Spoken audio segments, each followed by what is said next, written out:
Welcome to English as a Second Language podcast, number 387, Describing Talent and Ability.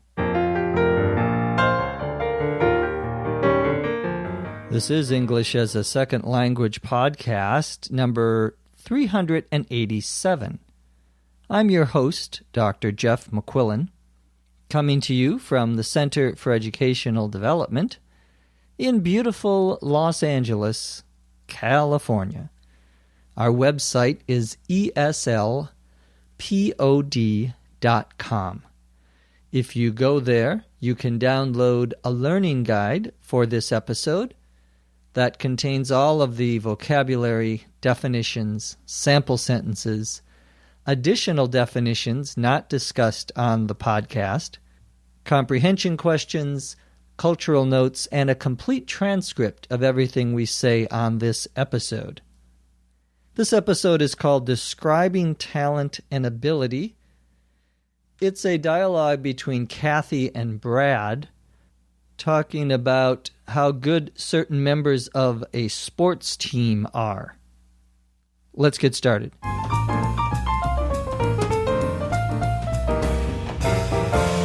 Thanks for inviting me to see your team. Who's your best player? That would be Sarah. She's a natural. No one comes close to her speed and dexterity. She has good instincts and a flair for getting out of difficult situations. She sounds promising. Anyone else I should be keeping an eye on? Molly is a good player too. In terms of scoring points, she can almost do it in her sleep. She's also very good at being a leader to the other players, and she has a knack for getting along with even the most difficult teammates. As you know, we recruit only first-rate players for the national team, and this year we hope to be head and shoulders above any of the other teams. The days of making do with mediocre players are over. I understand that. We have a game this Saturday. Why don't you come out and judge for yourself? I think you'll be impressed with the talent you see. I'm sure I will. I'll be here on Saturday, ready to be dazzled.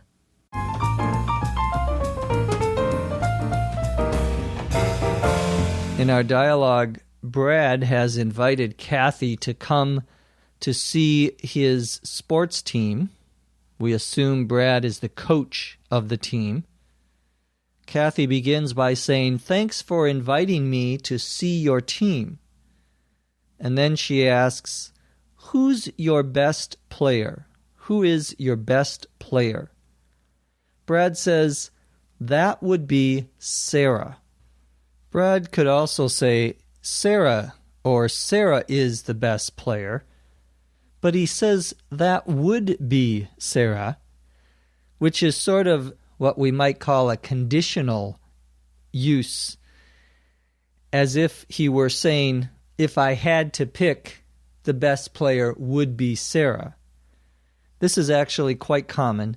People say, that would be me, that would be her. It really means the same as that is me or that is her, but it is very common to hear that would be. Brad says that would be Sarah. She's a natural. A natural means a person who has natural ability, who is born with a certain skill. We sometimes use this expression with the preposition at. He's a natural at ice skating. He was born to ice skate. Not me, of course. I was a terrible skater when I was young. But some people are naturals. They are born to do that. They have this natural talent. Brad says, no one comes close to Sarah's speed and dexterity. No one comes close to means that Sarah is much, much better than any of the other players. She is faster. No one comes close to her speed. And she has the ability to do things quickly and skillfully. That's the meaning of the expression dexterity. It is especially used when talking about your hands.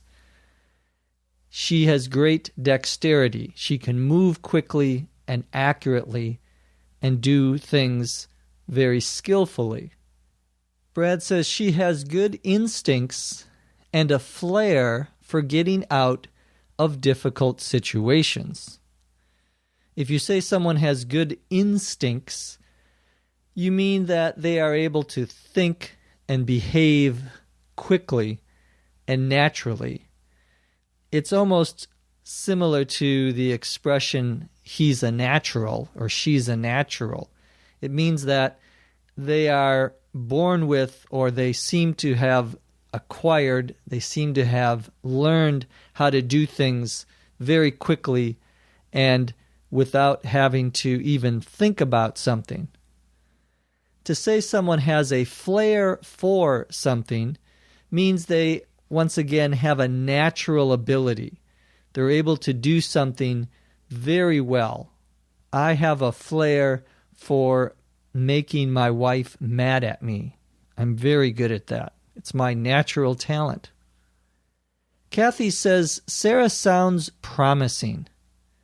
When you say someone sounds promising or something sounds promising, you're saying that it is likely to be successful or enjoyable. You think that it will have a good result.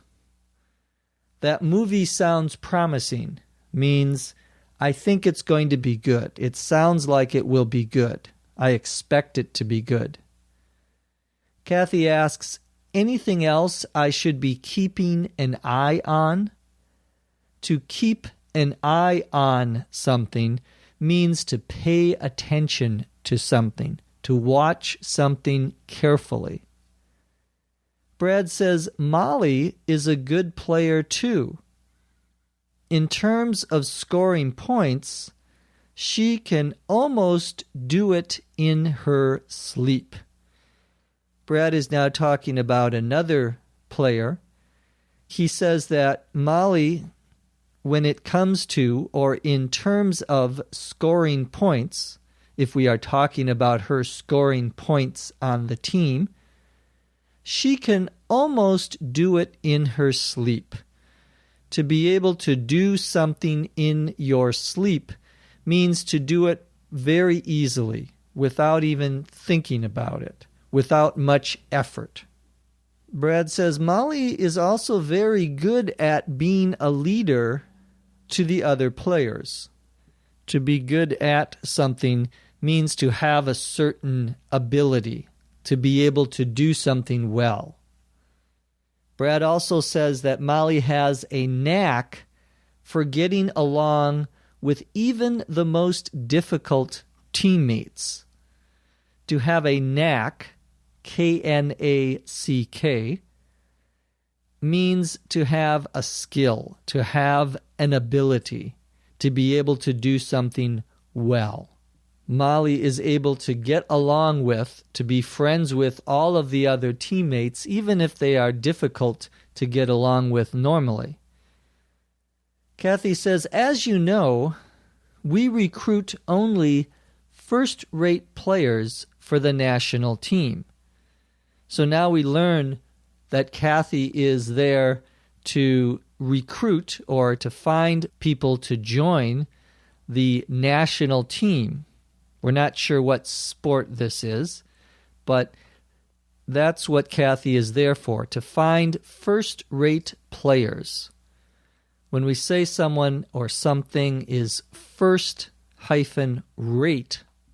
we mean of the highest quality, the very best.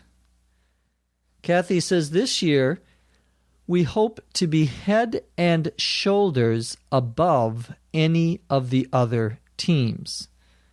The expression to be head and shoulders above something or someone means to be much, much better than anyone else.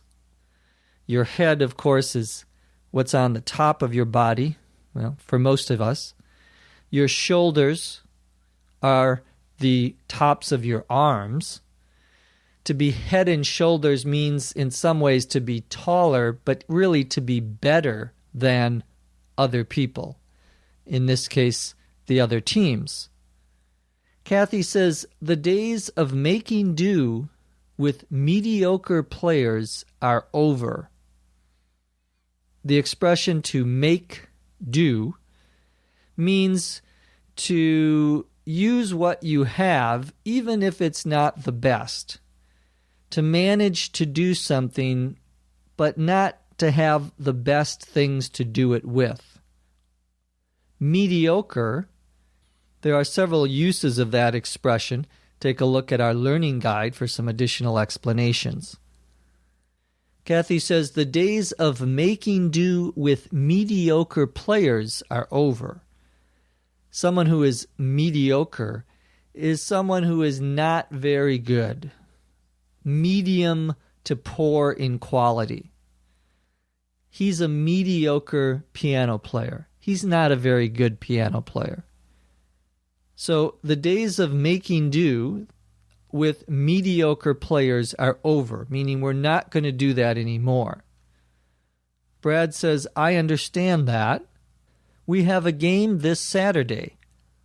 Why don't you come out? Why don't you go to the game and judge for yourself? To judge for yourself means to evaluate for yourself, to get your own opinion by looking at or observing something.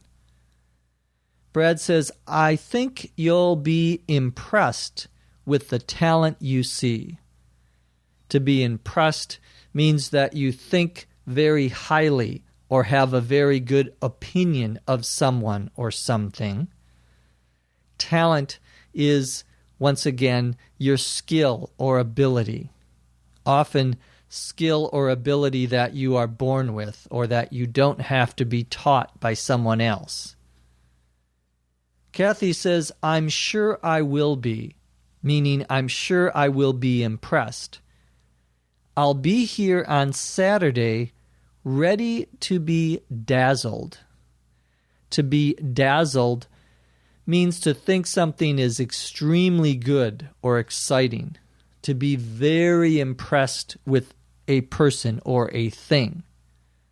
I'm ready to be dazzled means I expect this is going to be very, very good. Now let's listen to the dialogue, this time at a normal speed.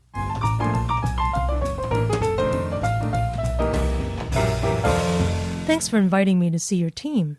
Who's your best player? That would be Sarah. She's a natural. No one comes close to her speed and dexterity. She has good instincts and a flair for getting out of difficult situations. She sounds promising. Anyone else I should be keeping an eye on? Molly is a good player, too. In terms of scoring points, she can almost do it in her sleep. She's also very good at being a leader to the other players, and she has a knack for getting along with even the most difficult teammates.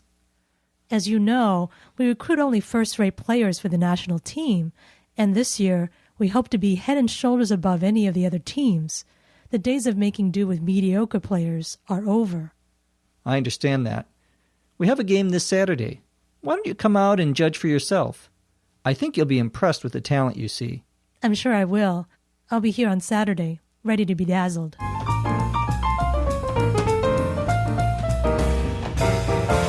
The script for this episode was written by a woman with a flair for writing, Dr. Lucy Say. From Los Angeles, California, I'm Jeff McQuillan. Thanks for listening.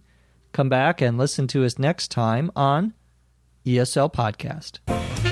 English is a Second Language podcast is written and produced by Dr. Lucy Say, hosted by Dr. Jeff McQuillan. This podcast is copyright 2008.